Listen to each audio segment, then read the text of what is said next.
I guess Palsteron here, and today I'll show you what I will be playing for the Legacy of Phrecia event, which is Kinetic Blast of Clustering Whisperer. Now let's get this out of the way. Do not play this if you're new. There are safer options, for example, stuff like Lightning Strike or Power Siphon Mines. Those are the ones you should be looking for. Maybe even Tectonic Slam, General's Cry, but I'm not 100% sure. Maybe somebody's going to find the best version. It seems like a pretty cool build, but don't play this if you're new. This is not something I could thoroughly test. The only thing I can say is if it sucks, I'll make it suck less, and I will make video updates about this, but that's basically it. I'm playing this build because I want to. It's an event. It is what it is. And then quickie upsides, downsides of the build. The upsides is it has incredible AoE and clear speed. It is in endgame, once you have everything up with like AoE and whatnot. This is with 0 AoE currently. It is one of the best, if not the best, clear speed skill in the game. It just is what it is. Wanders are incredibly strong when it comes to coverage and often lack in stuff like single target damage, but you can make that up with gear.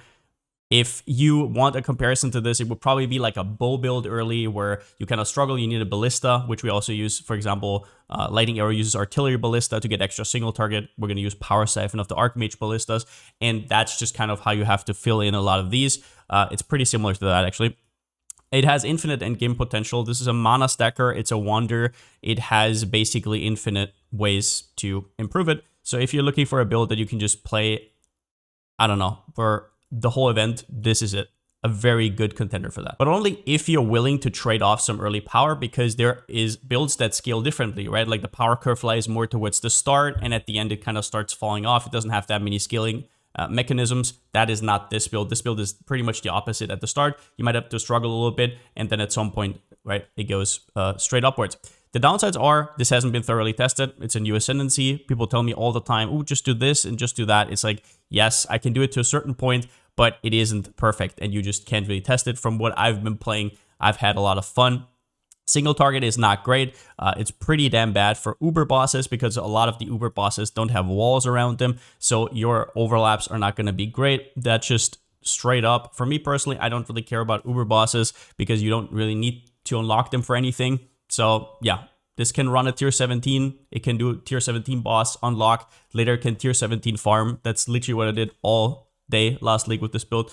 So that is possible. But yeah, the next one is mana gear will be fought over. There is a huge power gap at some point where you're going to have really good gear. So for example, this is my no Indigon mid-game tree where you're going to get to like 4 million per projectile. This is without ballistas, without overlaps. But then at some point you'll want a Indigon, and once you have that Indigon and a little bit extra gear, your damage will shoot up significantly. So if you feel like, I don't know, let's say Indigon is going to be like 50 divines. If you feel like you're never going to get 50 divines, probably also not a good build to play. But yeah, that's about it. You know what you're in for. Let's go over it. Now, Kinetic Blast of Clustering is a pretty straightforward gem. It has a more attack speed multiplier, 15% more at the top.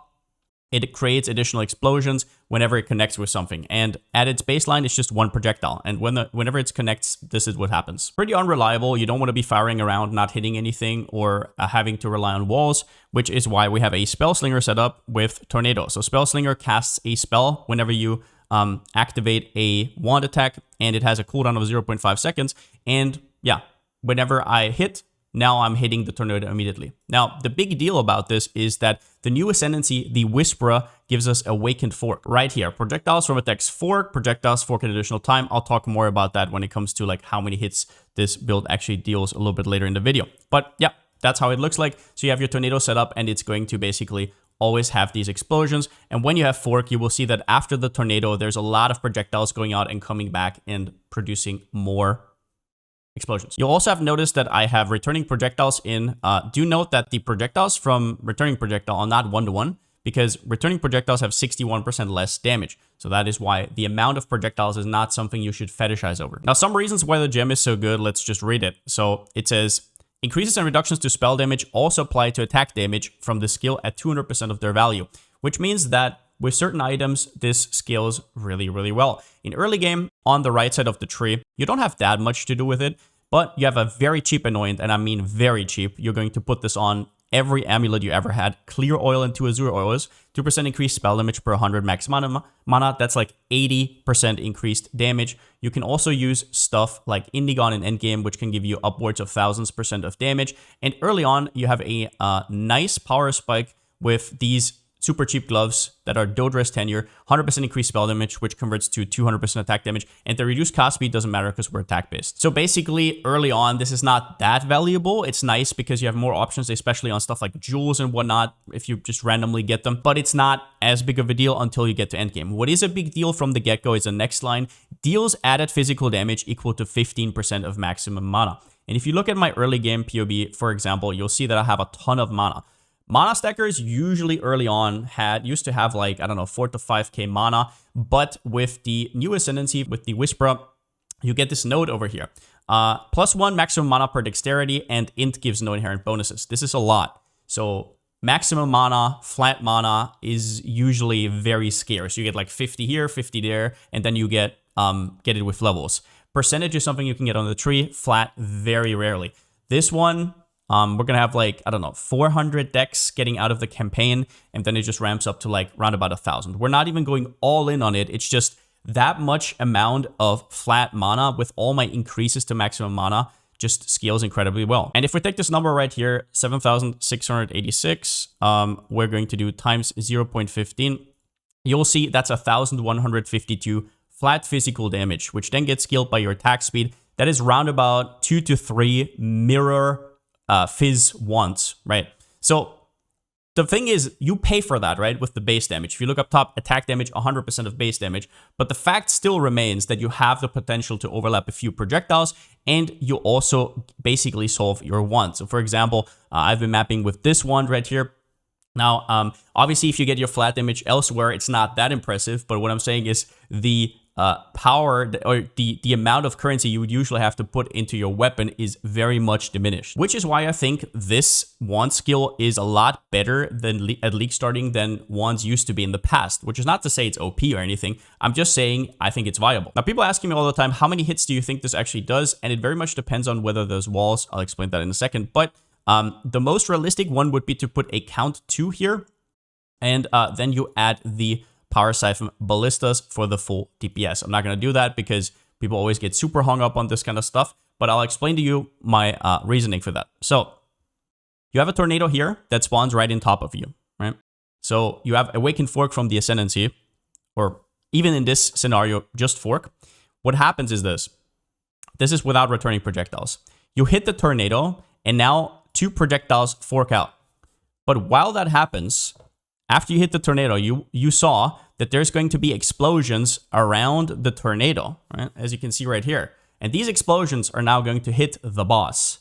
That is the first point, because at this, you don't have to like exactly hit the boss, the AoE will do so. So sometimes you will actually overlap with 2 AoEs, but that's pretty random. So we're just going to assume 1. And then you have the fork has 75% chance for an additional projectile when forking. So the projectile hits the tornado, has a 75% chance to do another projectile, and that one also goes exactly straight.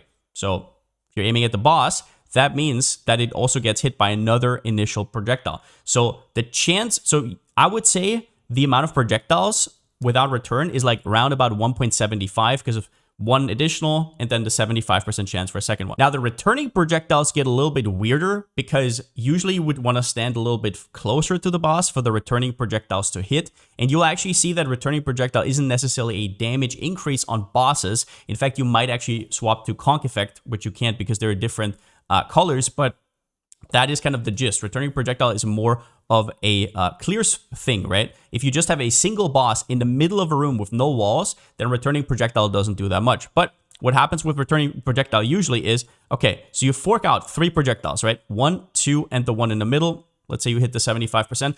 All of these will come back and can theoretically cause explosions again, but they don't always just explode on you, so you don't necessarily get more overlaps. That is to say that on return, it's a lot harder to kind of know how much you hit. So a very rough estimate for worst case scenario would be you put a 2 in here. Now, this does obviously change if there's walls. Everybody who's ever played KB knows this.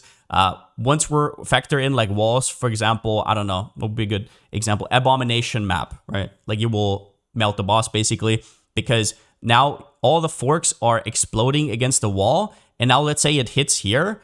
All the explosions that get, I don't know, created around it are going to be like this. And the boss is going to get overlapped here. It's going to get overlapped on this fork. So at that point, the projectiles will go to like 4, 5, 6, whatever. Now let's get to the reason why I would caution to always fetishize this like overlap of projectiles. How many projectiles do you hit? This very much reminds me of the whole situation with poison, where people think you need to stack poisons and 10 poisons are always better than 1 poison. It's like, no, the amount of damage you deal matters. If you deal 1 damage with 100, that deals 100, it's better than 9 projectiles that deal 10. And I'll kind of showcase you this with some math with Kinetic Blast of Clustering and Kinetic Blast normally. Normal Kinetic Blast, if you add Barrage and GMP, you can get a lot of hits. I don't know how many exactly. The claim is 30 hits. And I did 3 hits, basically the 2 I just talked about on the initial. And then I went very conservative with 1 on the way back because you're not always going to position correctly. So we are going to assume a starting damage of 100 on Kinetic Blast of Clustering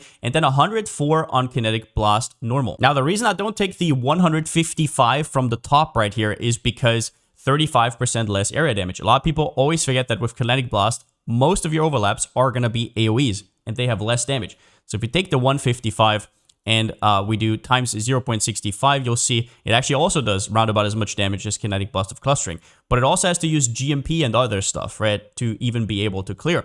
So you're looking at 100. I gave it a little bit of extra because some projectiles are still going to connect and they have slightly more damage, just to be a little bit, I don't know, on that side. So I gave it 104 starting damage. Now, these 30 hits happened on Barrage and GMP.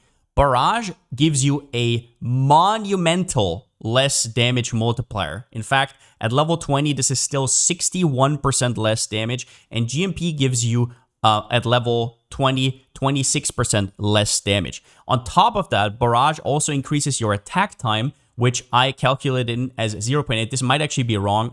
I've had mixed feelings from people. I don't know exactly how it stacks additively, but I think this is like the best case scenario as far as I know. And just to illustrate real quickly what that means, if you see normal Kinetic Blast with Barrage, you'll see it takes a lot longer to finish than if I press Kinetic Blast of Clustering, which doesn't have Barrage, right? So there is a attack time added. The gem says that. So right here.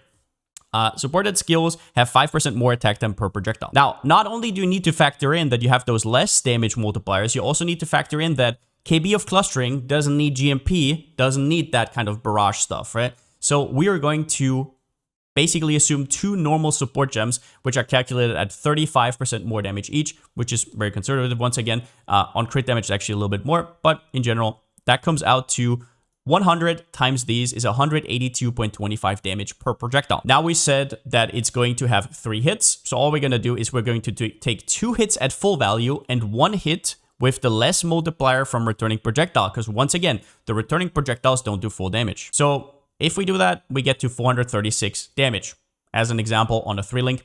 And then 15% of mana's extra damage is also something normal KB doesn't have. Once again, this is like double, triple damage on Leaguestarter, maybe more. And later it means that your wand can be a stat stick and it doesn't need any flat damage. For example, this is the endgame wand that I made with Recombinators from my old wander from last league. And you'll see I don't need to take any flat damage. I can have tier 1 mana. I can have Fizz's extra, which once again is a nice upside of being Fizz. I can have attack speed, crit, like everything I want. I don't need to care about flat. Then we get into Kinetic Blast with Barrage and GMP, which apparently has 30 hits. We're just going to take that as face value. And those 30 hits are starting at 104, a little bit more because some of the initial projectiles are going to hit and do a little bit more damage. The multipliers are the less multiplier from Barrage, the less multiplier from GMP, and the less multiplier from having extra attack time from Barrage. So that comes out, if you do the math, to 24 damage per projectile. Now remember early when I said the amount of projectile is not something you should be like fixating on that much. It's because this has like, I don't know, 9 of these projectiles would have to make up for 1 of these, basically. And that is without factoring in returning and anything like that. That's what we're going to do right now. So my estimate here is that it's going to be 5 original projectiles and 25 returning. A lot more returning because a lot of these overlaps also hinge on stuff like fork, and all of those are mostly returning because they're forking out. and then coming back. So 5 normal projectiles, 25 returning, I think is pretty charitable overall. You can like test around, but that is my idea. And then if you do that, you can say the 5 original ones you can fully add, right? 24 times 5 is 120. And then the returning projectiles, you still have to do the less multiplier from returning projectiles for 234. So you end up at 354 damage. And it is overall, even if you like shift these numbers and you say it's the same damage, like this would have to be double or more of KB of clustering to be better. This would have to be at like 1000 to make up for the mana's extra damage. Now, other reasons for KB of clustering over normal KB is it's less reliant on flat damage from Arcane Cloak and Sigil of Power. It's always nice to see this, right? But if you, Arcane Cloak gives you a ton of flat damage, which is very, very good for normal KB because you have none from your gem.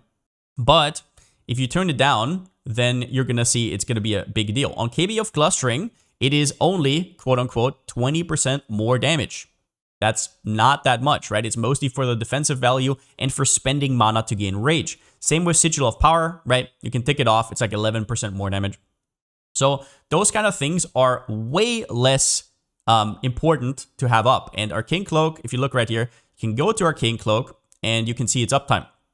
Arcane Cloak has 62% uptime. So in the 38% of the time, a normal KB build, which has almost no added flat or very little, will get a lot less. Now, the counterpoint to this would be you can just take this and get 4% of maximum mana, which is not that much. And also that means you have to, I don't know, cut either rage or min charges, which are both pretty high opportunity cost. You can also say, oh, I'm just gonna go Mind of the Council to get a little bit extra flat for 6%, but that also, once again, falls apart in endgame because of Indigon. So yeah, the other upside is you get an extra Ascendancy. You don't have to take that flat damage. It is a lot less laggy because you don't have like 30 overlaps. You do more damage with 3 overlaps, right?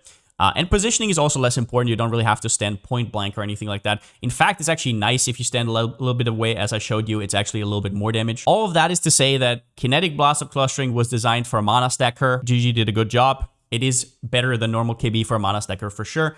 When it comes to outside of Manastacker, obviously, this is a completely different scenario. But we're Whisperer, so that's where we are. Another takeaway, don't fixate so much about how many hits, how many overlaps. You have to look at what less multipliers are attached to that, what's the opportunity cost. 1 projectile can be better than 10. Now, in terms of defenses, let's talk about it real quick. There is a lot of misconceptions about Manastackers. Manastackers always look better in PoB defensive-wise than they actually are, simply because of Arcane Cloak uptime. This is only up 62% of the time. If you tick this off and you tick off Sigil of Power, you will see that your max hit goes down significantly. And nowadays, you don't just need max hit on bosses, right? You need it all the time. So that is the first thing I would say. So yeah, it's really easy to just lose yourself in, oh my god, so much mana, so much life. That's like basically 9k life or something, but that's not how it works, right? Damage reduction and stuff like that is really, really strong, and you don't have that much in this build. So if I had to describe it, it's better than a bow build in terms of defenses, like squishy right side build. You do have spell suppression, you do have evasion in endgame, but it's not tanky. Like you don't have a crazy layer like something like Zubakwa, and so don't get deceived by a lot of that stuff.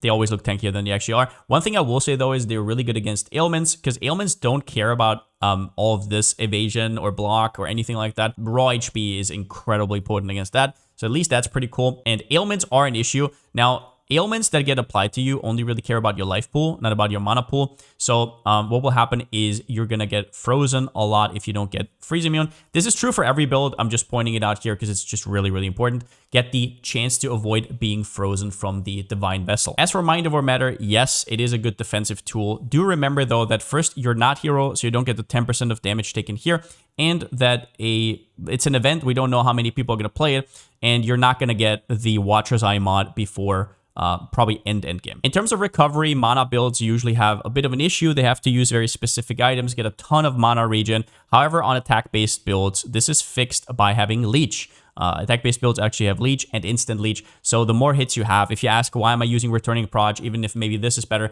a lot of it also has to do with more hits, more Leech. It is just extremely, extremely comfy. And this is also a way to recover for something like Indigon. In terms of Ascendancy, we're taking Infinite Pursuit. We're going to be right side of the tree. We're going to be scaling a lot of Dexterity. This is going to give us around about 1,000 max mana, which then gets multiplied by all the increased mana. Then we're going to take the Awakened Fork right here, which is incredible for KB of clustering. We're also going to take minimum charges. I know we can get these elsewhere, but it is nice to not have that opportunity cost. You can also do something else with it if you really want to.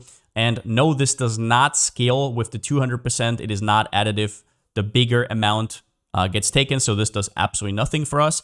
And then also gain 10 rage after spending a total of 200 mana. It is your last lab. It is very good. Obviously, once you have Indigon, you can maybe do some weird shenanigans where, I don't know, we'll see down the road. But for Leaguestar, this is basically just a nice 30% more damage, which it won't be perfectly up, but until you have Indigon, but our King Cloak will still keep up the rage, and in between, depending on how much you attack, it's going to be okay. But let's say it's going to be like 20% more damage, something like that. Definitely your last lab, though. Now, in endgame, we can actually go Don't Panic Yet. As far as I understand, this actually can go over 100% with Mind Over Matter, but could still be worth it. Now, there is a world where maybe you don't go Mind Over Matter, but I don't think that is true. Fizz hit is usually, like, Ellie hit is just too important. So more likely than not, I'm not going to take this, but it does look extremely enticing in PoB. So maybe once we're in tier 17s, we're actually going to drop one of these less important damage nodes for it. We're just going to have to see if it still does enough damage to clear everything efficiently. That is to say, this node is basically a luxury node once you have overkill damage, right?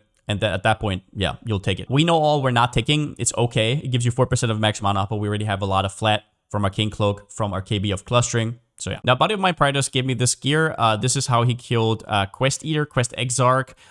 Basically just some random-ass gear with resistances. Some of the items are pretty damn good, but you have to remember that I'm like overcapped by 150 res or something here. So in general, yeah, Mana Regen doesn't do anything. Yeah, just pretty straightforward. I'll quickly show you a tier 11 map. I'm currently 83. I just pulled basically everything apart. I don't think I have any jewels. I just put in random nodes because obviously we can't really, yeah, fake the right side here. I removed the Sanctuary of Thought to test this. I removed everything other than Conviction of Power. I don't get the Frenzy charges, but I do get the power charges from this. And this to compensate for a little bit of the mana that we're going to get. But after campaign, I did the math, we would be around about at 6 to 6.5k mana. So we're still missing a lot of damage. We also get Awakened Fork from the Whisperer, so I'm going to put that in as the 6th link. The added damage we get here is not even close to what we would get from Whisperer. In terms of skills, you have your KB of Clustering as always, and you have your Ballistas, which you're going to put down at rares and at bosses, basically. They help quite a bit with single target damage early. I'm just going to run this Cemetery real quick, and let's just try it out. So I'm going to quickly just show you the clear... Oh yeah, Sigil of Power is on Q. All right, so Sigil of Power you put down on bosses and you get stages. Other than that, I'm not going to do anything fancy. All right, let's go in. So shield charge around for normal packs. You can just kind of fire ahead. Stuff is going to die. And yeah, that's actually a weird layout for this. I actually chose Cemetery because it's a pretty bad, or not a bad layout, but it's like not a good layout. If you're inside, everything is going to basically shotgun and you're going to be fine. But if you're outside... Like you saw there, I put down 1 or 2 ballistas also for the Culling Strike, and stuff is kind of just gonna die. If they're against the wall, they're basically already gone, but yeah, obviously the worst case scenario is the big one. This actually has less cooldown recovery rate, which is pretty bad for your Tornado, so sometimes you will see the projectiles not going in. Here, I put down the ballistas, and they're basically just shotgunning it. Let's quickly see if we can find the boss. I should also be using... Frostblink, I just realized. There is a breach over there, so I'm quickly going to show you this. Obviously, early on, some of these like absolute freakish rares, with a lot of res especially, will put some problems. But yeah, you can usually kill them in time.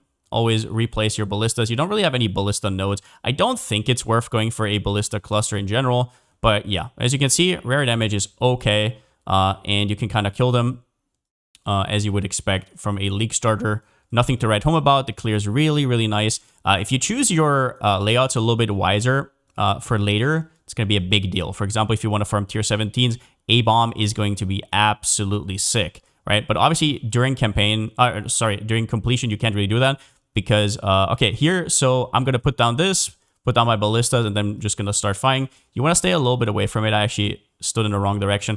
But this is going to be the boss. If I had to estimate how much damage this is versus the Whisperer, I did compensate a little bit for the mana nodes.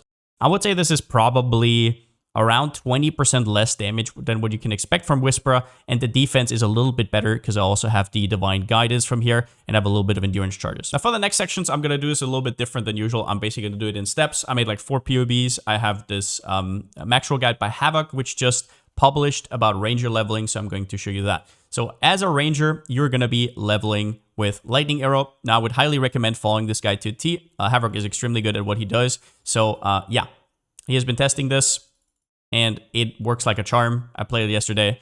It is completely no-brainer. And yeah, if you follow it to a T, Ranger has some of the best leveling imaginable. I'll leave this down in the description. All right, so let's say you're finished with Ranger leveling. How do you transition to Kinetic Blast of Clustering? Well, pretty straightforward. You have to do Merc Lab. It is what it is. Don't complain to me. Complain to GGG. The Merc Lab is upon you. It's a transfigured gem. You need to farm it. You might accidentally have found some chaos or something through a campaign. Maybe it costs like only a few chaos. So maybe you get lucky, you get a snipe or something. But usually you'll have to farm it yourself. There is actually a good chance that even if you don't get it, you'll get something else that's meta, and then you sell that and buy Kinetic Blast of Clustering. That is usually how I do it. I usually never get lucky with these, but yeah, it is what it is. The reason why Merc Lab and not before, like don't do this, is because in Merc Lab, you get the chance for this to happen, which is Kinetic Blast. So if you put in a Kinetic Blast, it's not just any random blue gem. It is always a transfigured Kinetic Blast. And for both of the gems that we want, which is Kinetic Blast of Clustering and also the Ballista, right, which I don't have in here for some reason. Oh, this is the respec tree, okay.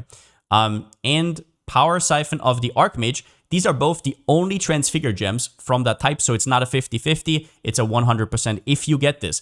However, it is rare. It's like a 1 in, I don't know, people tell me 1 in 5, 1 in 10, whatever. So yeah, now, if you get your first one, which is Kinetic Blast of Clustering, you want to do this first because while you're farming for the second one, if you brick, you can still get quality on your Kinetic Blast of Clustering, which is a big deal. You can see here one of the choices is adds quality. I would definitely not go into Master without Power Siphon with the Archmage unless you have really good gear because it does fix your single target quite a bit. And also don't forget, Power Siphon with the Archmage has Calling Strike. Also very valuable. So what else do you need? Doter's Tenure. Early on, your right side of the tree, you have like no spell damage. This converts to 200% attack damage. It has no downside because we're attack based and it fixes your int. Then basically any 5 link. Now I tested this on the 4 link, but I'm assuming that people are going to make stuff, do stuff incorrectly. So better safe than sorry, get a 5 link. The reason why 5 link is so important is because the 5th link is crit damage, and crit damage is something you're going to be lacking without gear a lot. So you don't want to go LE damage with attacks early on, but yeah, everything else is going to be a pretty big deal. This is my respec tree. And in here I have this selected. Okay, so returning proj, crit damage, sacred wisp, fizz to lightning, KB of clustering. Get an energy shield base so the colors are not an issue. And then wand shield with decent spell damage. Once again, we're going to be starved on spell damage. So get a wand like this, for example. I made this with a Screaming Essence of Woe.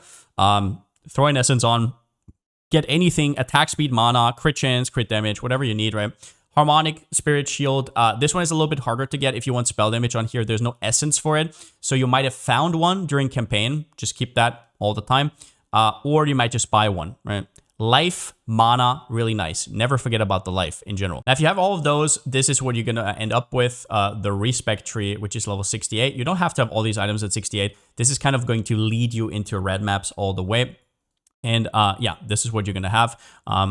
Yeah, just respec all the bow nodes, get this in here. If you can't do it all at once, it's not that big of a deal. Just make sure that you have Mind Over Matter eventually so you don't get one shot. Then we have my second tree, which is early game. This is basically, you have a decent one at this point. You have a pen craft. You have a little bit more spell damage, a little bit more life, right? Everything just a little bit more. Now, helmet here is important. You can use either Mind of the Council or Fractal Thoughts. It really depends on what your mana to dex ratio is. So check that in POB or whatever is cheaper. Both are tier 3 uniques, so they are affordable. Carnal Armor, it doesn't matter whether it's a Carnal Armor, but mostly you just want to go evasion, as much evasion as possible. I put a Carnal Armor because the colors are easier at this point. Later on, you want to be full evasion. Doter's Tenure is not getting replaced anytime soon. Probably not until we get an Indigon, to be honest. They're just really good. Later on, you're going to get a Corruption. And at this point, you want to look for Dexterity and Mana on every single one of your gear pieces. Both obviously give you mana with the Ascendancy. Dexterity, Mana, Life. Those are the 3 big ones. And obviously you want to fill out all the resistances. As you can see here, I didn't put resistance anywhere. So all you need to do is get it in. I have it all here. Use your suffixes for this. Chaos Res, you're probably not going to get too much early on. Obviously, eventually, you'll want Amethyst Rings. Gem-wise, the setup is only going to slightly change from early game. So right here, you can see Kinetic Blast of Clustering with Fizz to Lightning. Now, conversion is a little bit weird because we don't really make too much use of it, especially early, because everything that's Fizz is extra is just so goddamn expensive. So at this point, it's not as big of a deal, but it still makes your LA damage with attacks better. You can kind of play around with this. Maybe go Ink Crit, even if your crit absolutely sucks or you don't have a crit roll on your wand or something.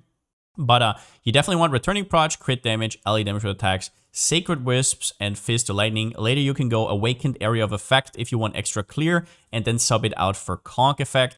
When it comes to Ballistas, you have a 4-link for it, Power Siphon of the Archmage, Ink Crit Damage, Focus Ballista, Ballista Totem. Now, the reason that you can't really go full Ballistas on this build is because you really need the Leech. You will never be able to go Indigon otherwise. And even if you don't want to go Indigon, which I don't know why you wouldn't, but let's say your recovery is still going to be ass. Like, you're going to have to scale stuff like Mana Regen, and it's just not very efficient. It is so hard to get. So yeah, try to get 20 quality on both these main skills, and put down your ballistas as much as possible everywhere you can. They're going to help out with the damage. Arcane Cloak is with Sigil of Power, Automation, and Moderation. Just put on your automation like you would an Aura, and you just proc Arcane Cloak here or there. Sigil of Power, you put down at bosses. Precision, Vitality are going to be in there because they're kind of free. You have so much mana open, you can't use Eternal Blessing anyways, because you're Spellslinger, so you might as well. Spellslinger Tornado, don't forget to level up your precision. It's super good early on before you have a lot of decks. You're still going to need that accuracy, and you might have to even spec into these nodes as I did in the early version.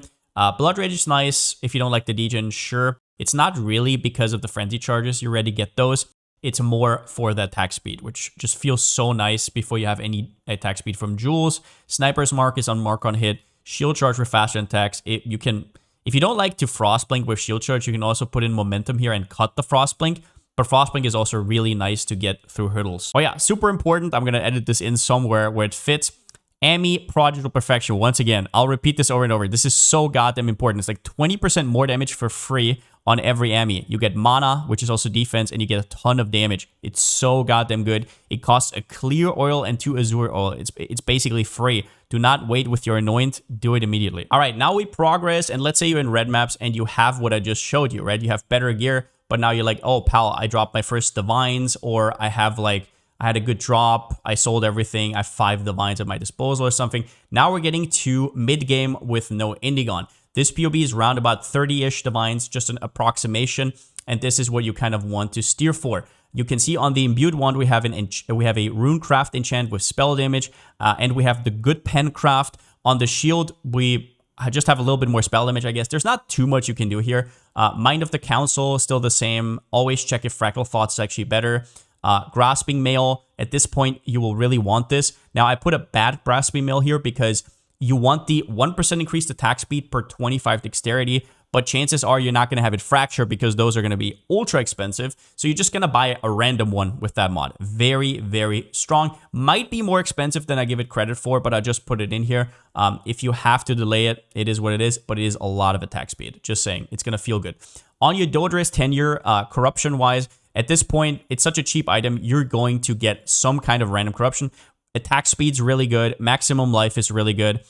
Frenzy Charge, not really. Attacks have extra crit is really nice. And then these curses are usually not really good. Ellie Weak or Enfeeble is nice, but remember that you have Sniper's Mark, so you will need a Whispers of Doom extra curse. Otherwise, you can't attach it, so it doesn't really do anything. On the tree, we have our first interesting changes here, which is I have a Lethal Pride here to make my strength go up, which is really nice with Iron Will early. Just gives a little bit of damage. Also, make sure that if you use Fractal Thoughts, that your strength is higher than your int, because only then you get the percentage dexterity, as it says on the item. But Lethal Pride in general, just really nice, fixes your strength.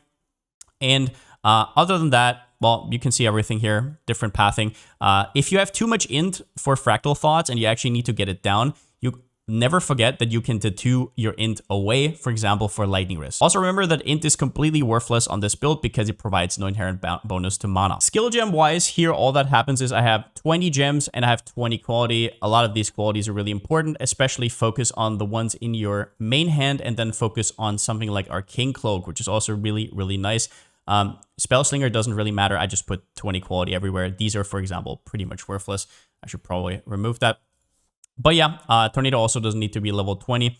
Sniper's Mark and Hit are nice. But yeah, as you can see, nothing else really changed. Now, at some point, you're going to get an Indigon. An Indigon gives you increased spell damage for each mana spent, but it will increase your spendage wildly. However, we are attack-based, so we get instant leech, we get mana leech, so we do not need to do weird stuff with like mana regen or anything like that.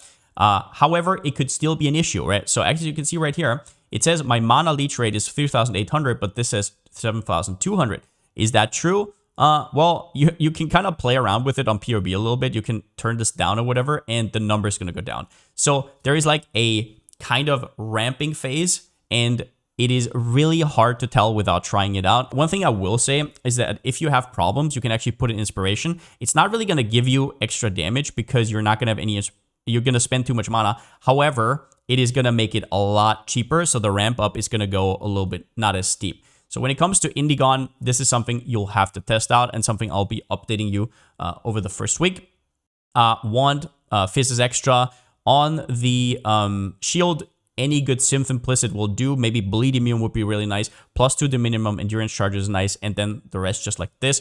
The reason I went for a evasion base here is that I have so much spell damage now that there's nothing I need on an energy shield base. And we don't really do much with energy shield anyways. So as you can see right here, everything kind of went evasion. That is a big deal. And you can see down here, I actually have 69% chance to evade at this point without Grace, just with a Jade Flask on. The Emmy, there you go.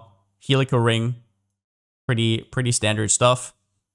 Ruby Ring. Now this one with Onslaught is super nice in Endgame, but this is something we're going to talk about down the road. I just wanted to put this in to kind of feed people who are maybe a little bit faster at progressing.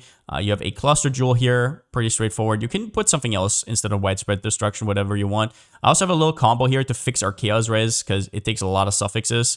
And I'm not going to have any Amethyst Rings. So Light of Meaning, you can see down here, it actually gives me like 80 something Chaos Res. How much does it give me at this point actually? 97 Chaos Res, yeah.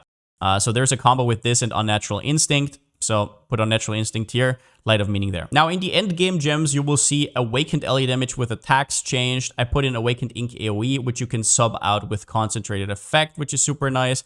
You can still go Fizz to Lightning if you really want to. It just depends. It really depends on the version you're going to go. You're not going to have exactly the same items. Power Siphon of the Archmage with Ballista. You can drop this if you have like really good gear. If you're doing tier 17s, I would probably not ever do that. It just helps just for the call alone, and it's a little bit extra damage. But I guess if you're farming tier 16s and easy content, just Legions all day, maybe you can drop it and put some other stuff in. Maybe get your Vitality back, get like Val Haste and stuff like that.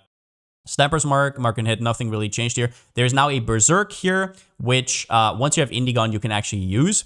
And that is because you have so much mana consumption. Before that, you cannot really do that. Once again, I'll remind you, gain 10 Rage after spending a total of 200 mana. Do not use Berserk before this. You're not going to be able to sustain the Rage. It's just going to be bait. Another thing I'll most likely do in endgame for Indigon Sustain is going to be 10% chance to recover 10% of mana when you use a skill. This scales additively with the mod from the Watcher side right here. You can get up to 25%. This should help out quite a bit. At least it did last league on the hero. But yeah, that's about it. If you want to save Leaguestarter, probably not the best because I'm still going to figure out a lot of stuff along the way. If you want to sub and follow along, that is totally fine. If you want to play a Wander. For me, this event is basically, I'm not going to treat it as a Leaguestarter where I have to make like a rigorous Leaguestarter and then I'm going to reroll immediately. I actually want to push this build pretty damn hard.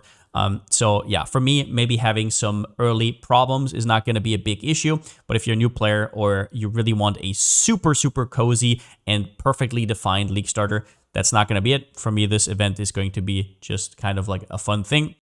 But yeah, either way, whatever you're going to do, I'm going to be putting out updates over the next few days.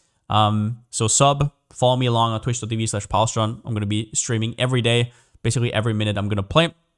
And yeah, with that being said, good luck at Leaguestart and since I still don't have a slogan. See you next time.